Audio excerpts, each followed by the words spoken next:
I never believed in ghost stories. Not really. I always thought abandoned places were creepy only because of our own minds. Shadows, silence, the way the air feels heavy. That's all. Nothing paranormal. But what happened to me inside that hospital still keeps me awake at night. It was an old psychiatric hospital on the edge of town. Everyone knew about it. The kind of place kids dared each other to enter. The windows were broken, most of the walls covered in graffiti. The building had been closed since the 1980s, left to rot. That night, I decided to go inside, alone. Why? Maybe I wanted to prove something. Maybe I was just stupid. A friend of mine said he heard voices there once, like children playing. He swore it was true. I laughed at him and said I would record myself walking through the place, just to show it was nothing. So, I brought a flashlight, my phone, and a cheap recorder. The sun had already set when I reached the front entrance. The place was huge, 4 stories tall, with broken glass crunching under my shoes as I stepped closer. The front doors were chained shut, but one of the side entrances was wide open. I walked in. The first thing that hit me was the smell. Damp, mold, and something sour like rust and old medicine. The air was thick and cold. I remember shining my flashlight across the long hallway, peeling paint, doors half open, pieces of ceiling tile scattered on the floor. Every step echoed, too loud, like the building itself was breathing with me. At first, everything seemed explainable. A window creaked in the wind, a door banged softly somewhere above me. Dust swirled in the beam of my flashlight. But the longer I stayed, the more I felt something watching.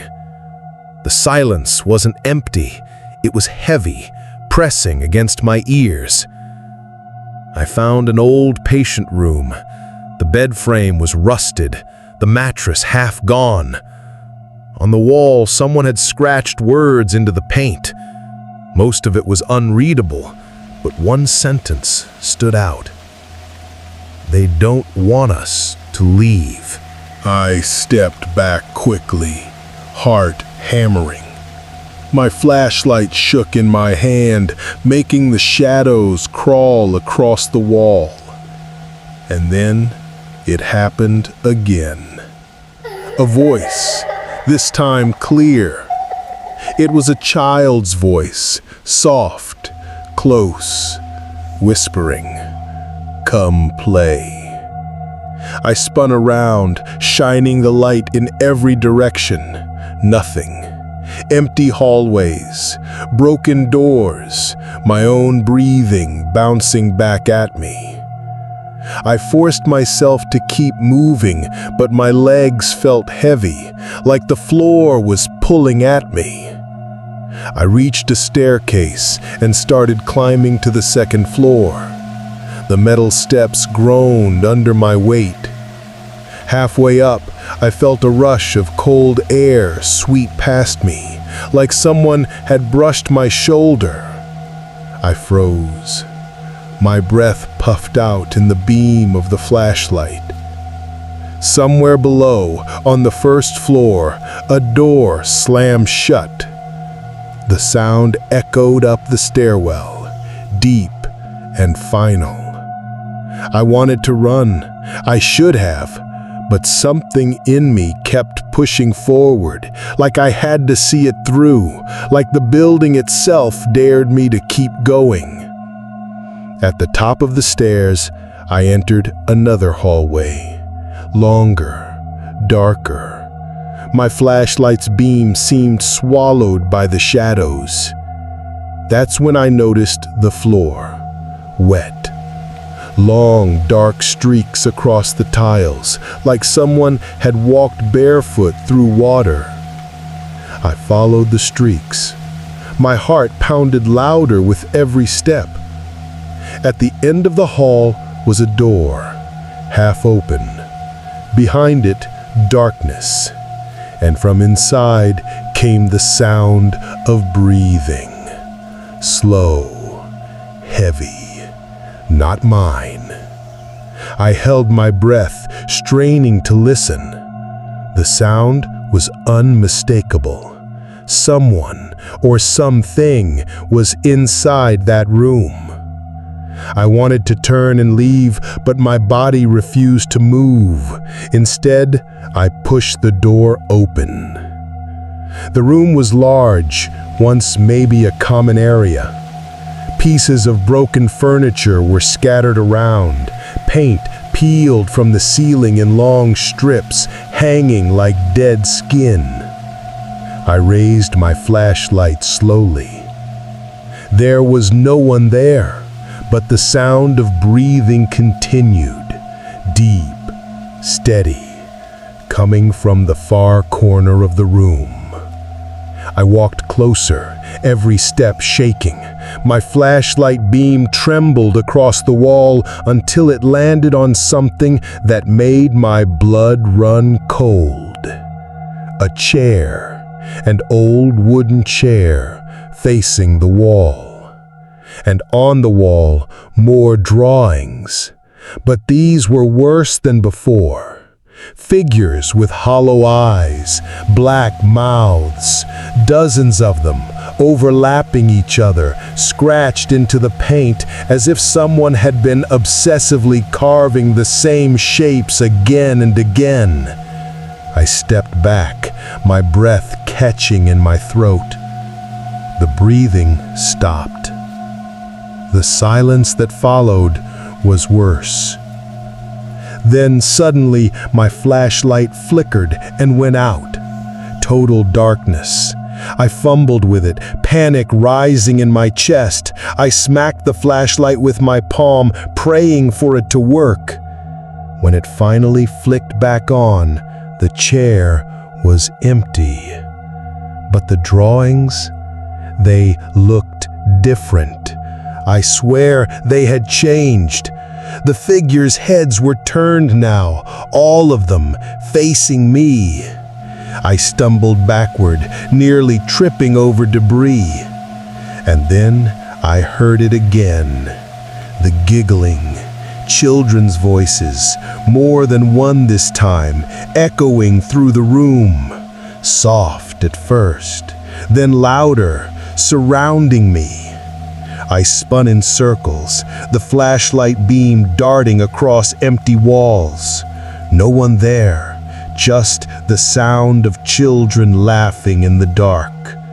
It built and built until suddenly, silence.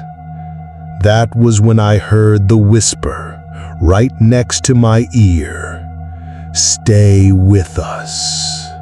I bolted from the room, heart hammering like it would burst. The hallway outside stretched endlessly in both directions, but I didn't care. I just ran. My footsteps echoed like gunshots. My flashlight shook so hard the beam barely lit anything. At one point, I swear I saw movement ahead. A shadow darting across the hall, too quick, too wrong. I turned down another corridor, desperate for an exit. My lungs burned, my chest tight. And then I saw it. The main stairwell. Salvation. But as I reached it, my flashlight flickered again. And in that brief stutter of light, I saw something at the bottom of the stairs. A figure. Small, child-sized, standing perfectly still, watching me. I froze at the top of the stairs, the beam of my flashlight trembling as it landed on the figure below. It didn't move, didn't speak, just stood there, half lost in shadow. For a moment, I thought it really was a child. Maybe some other kid dared to explore the place. Maybe this whole thing had an explanation. But then it stepped forward, and I knew. Its body was wrong, too thin, limbs too long, bending strangely. The face, pale, featureless, except for a wide, dark mouth that seemed to stretch too far. I staggered back, almost dropping the flashlight. My brain screamed at me to run, but my legs wouldn't obey. The thing tilted its head like it was curious. And then from behind me, I heard the voices again. Dozens of children, whispering, laughing, getting closer. I spun around, light sweeping over empty hallways. Nothing. But the voices were everywhere, all around me, pressing into my skull. I turned back to the stairwell. The figure was gone. The stairwell was empty. I didn't wait to question it. I ran, down the stairs, through the halls, past the broken beds and rusted beds. My only thought was to get out, to escape before whatever was in there decided I belonged with them. I don't even remember how I found the exit. One moment I was lost in endless hallways, the next I was bursting out into the cold night air. I ran until the hospital was just a shadow in the distance. Only then did I stop. My lungs burned, my throat dry, my whole body shaking. But I was outside. I was free. Or so I thought. Because when I pulled out my recorder later, the one that had switched on by itself, I found something I can't explain. The entire time I was inside, it had been recording. My footsteps, my breathing, the creak of doors, all normal. But at the very end, right before I ran out, there was another voice, clear, childlike, right next to the microphone. "We'll see you again." And then laughter. I've never gone back to that hospital. I never will. But sometimes, late at night, when my house is quiet, I hear it. That same laugh inside my own walls.